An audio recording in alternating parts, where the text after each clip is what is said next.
But today, was this today? This morning, Donald Trump had an answer for that, too. I think it's fake news, but if he did that, I guess we'll have to compare IQ tests, and I can tell you who is going to win. You say, we don't need him, freedom, freedom. He's a dictator, he's a dictator. A lot of people are saying maybe we like a dictator. I don't like a dictator. I'm not a dictator. I'm a man with great common sense and I'm a smart person. Imagine entering a conversation with so much confidence that you already see yourself as the winner before a single question is even asked. Everything feels under control until one unexpected question suddenly changes the atmosphere completely. What was supposed to be a simple exchange quickly turns into something far more uncomfortable. That is exactly what happened when Stephen Colbert decided to challenge one of Donald Trump's favorite labels. But the surprising part was not the question itself, it was what followed after. Because sometimes the smartest response is not speaking louder, but realizing the situation can no longer be controlled the way it was planned. And the moment confidence collides with uncertainty, everything starts to shift. Donald Trump has proven himself surprisingly limber for a man with those cankles.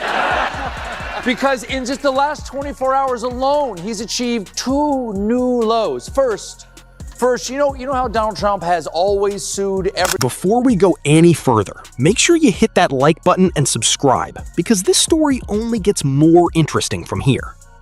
It all begins with a statement delivered with the kind of confidence that immediately demands attention. Donald Trump steps in front of cameras and does what he has always done best, turning even the simplest topic into a headline-worthy spectacle. This time, the focus was on cognitive tests, which he proudly claimed to have taken successfully. But the way he presented it made it feel less like information and more like a public performance designed to establish dominance before anyone even had the chance to question it. Began last night. You'll remember Trump had threatened to kill a 5,000-year-old civilization at 8 p.m. Eastern, but a little more than 1 hour before that deadline, Trump agreed to a 2-week ceasefire with Iran. Trump did not simply mention taking the tests, he emphasized how difficult they supposedly were, describing the experience almost like a personal achievement meant to silence any future doubt. The message was carefully delivered to create a very specific impression. It was not just about intelligence, it was about creating an image of unquestionable superiority. Every word carried the suggestion that his intelligence should not even be debated, only accepted and admired. The statement was designed less as evidence and more as a performance built entirely around confidence. At 9 o'clock, gave a national primetime address. It was concise, intelligent, and brought the nation together with shared purpose. Then, almost casually, Trump pushed the moment even further by suggesting that someone else should take the same test so results could be compared publicly. But the way he framed the challenge made it sound less like genuine curiosity and more like someone who had already decided how the story was supposed to end. The confidence behind the challenge carried an unspoken assumption that the outcome was already settled before the test even existed. And that certainty became the most important part of the entire exchange. Those claims were against the Department of Justice, who, during the Biden administration and before, made the fatal mistake of doing their jobs. And his claims, he got a bunch of claims. Some of his claims are over investigations into his Russia tie. At first, it seemed like the kind of moment designed to shut down any disagreement before it could even begin. The sheer confidence was expected to do all the work. But then, something unexpected happened. Stephen Colbert stepped into the conversation and completely changed the energy in the room. Instead of matching loudness with loudness or ego with ego, he slowed everything down. He allowed silence to exist where momentum normally takes over. And in that pause, the confidence that once looked unshakable suddenly started to feel unstable. Because once people have time to actually think about a claim, the performance surrounding it begins to weaken. The war was over for a bit. Realizing John Lennon's dream. All we are saying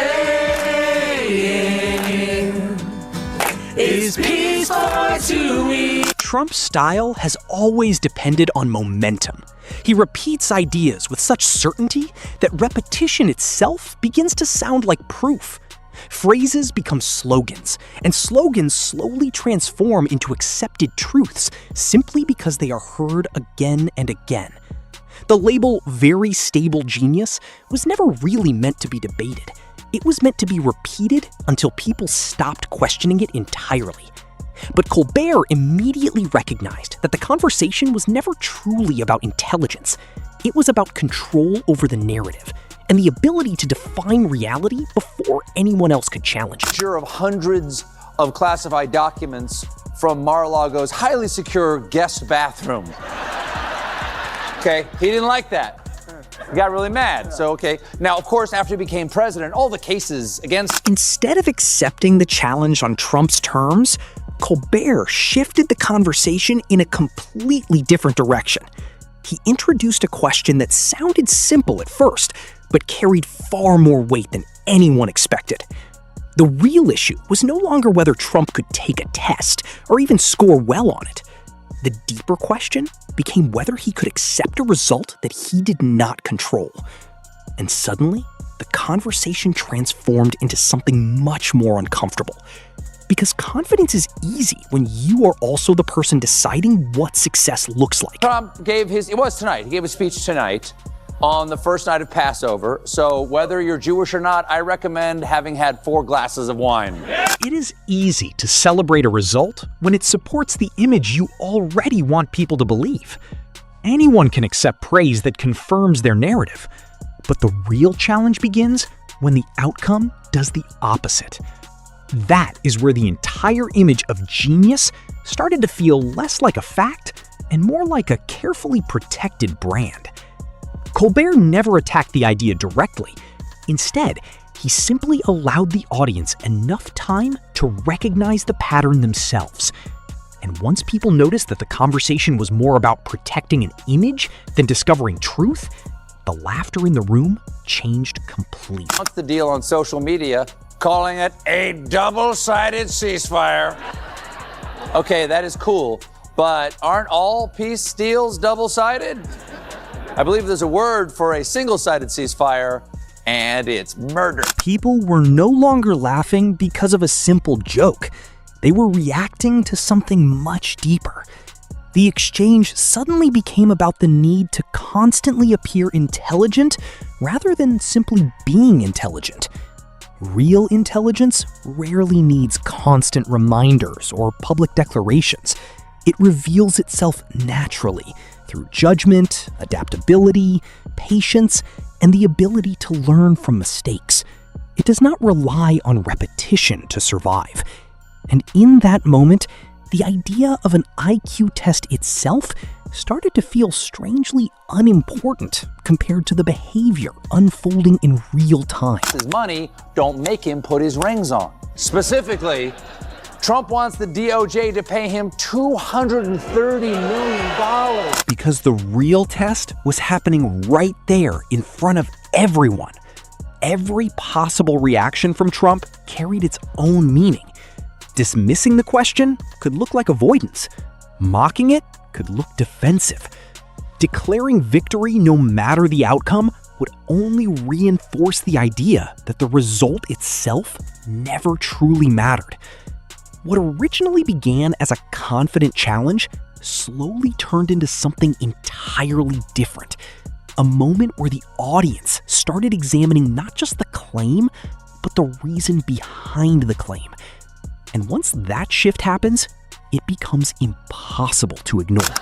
All over the map when it comes to Iran. First he said he wouldn't leave until the Strait of Hormuz is open. Yesterday he said he doesn't care about the Strait of Hormuz. And this morning he said unless Iran opens the Strait of Hormuz, he'd bomb them into the stone. The atmosphere in the room changed completely after that. People stopped simply reacting to the performance and started analyzing it instead.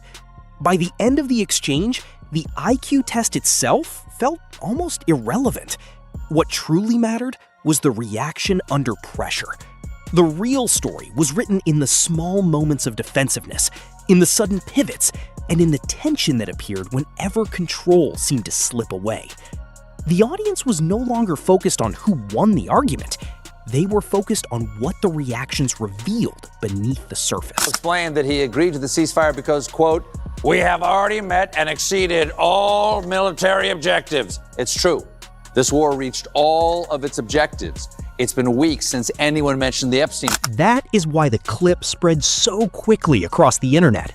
It was never really about a score or a final answer.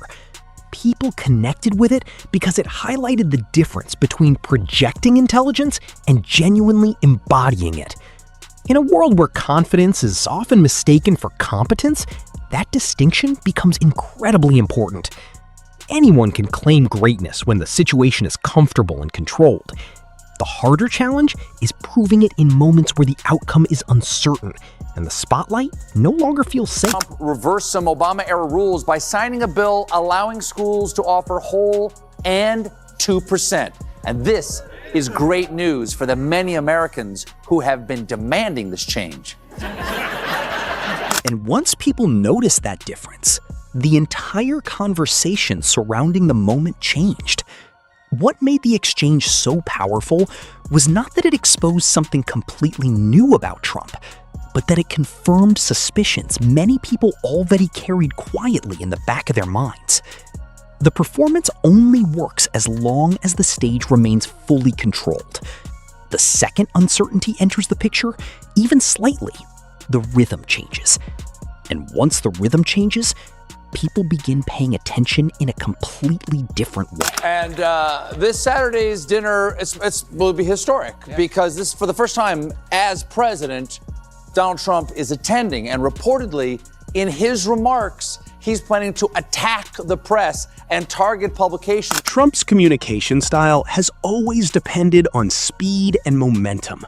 He moves rapidly from one point to another, stacking claims and redirecting attention so quickly that very little has time to be examined closely. It almost works like a magic trick, where constant movement keeps people from focusing too carefully on any single detail. But Colbert did the exact opposite. He slowed the entire exchange down. He forced the audience to sit with the question instead of rushing past it.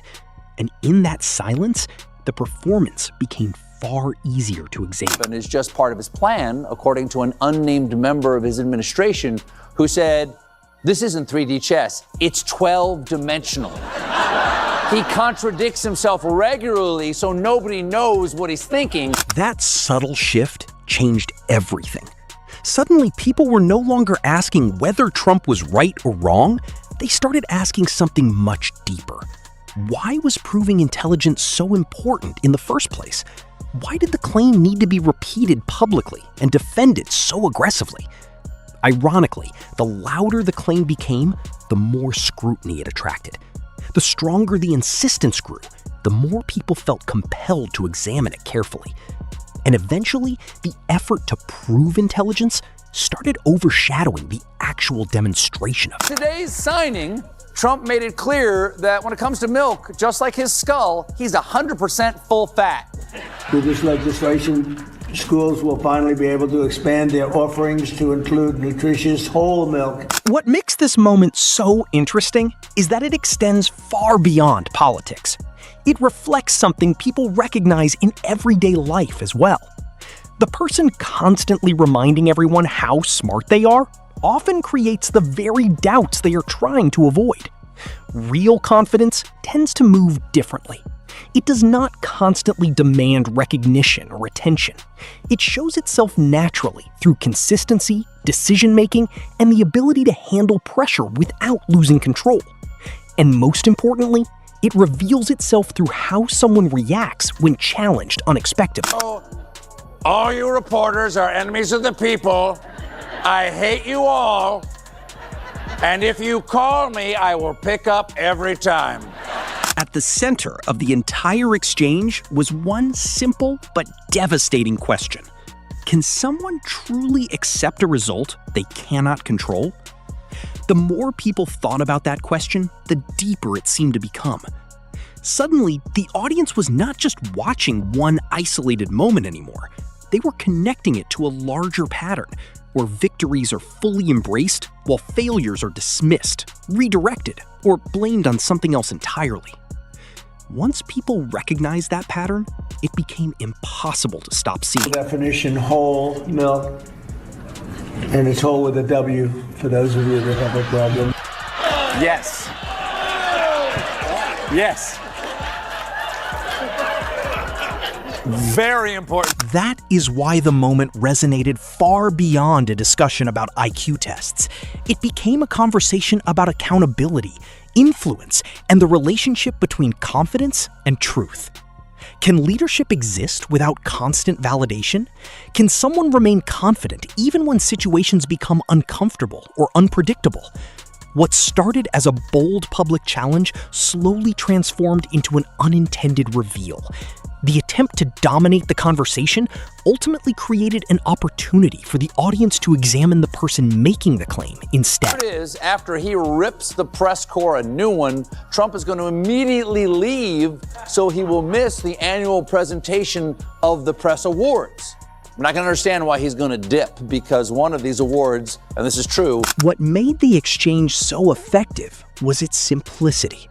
There was no shouting match, no dramatic confrontation, and no explosive argument. There was only a carefully placed question allowed to sit quietly in the room. And that silence did all the work. It trusted the audience enough to connect the dots themselves. People were left wondering what intelligence actually means in a world where confidence can be performed so convincingly. Is intelligence about controlling every conversation?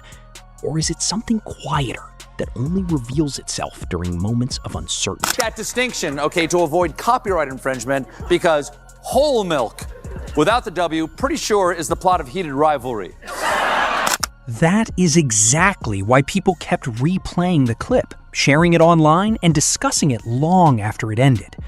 Beneath the humor and satire was a deeper curiosity that refused to disappear.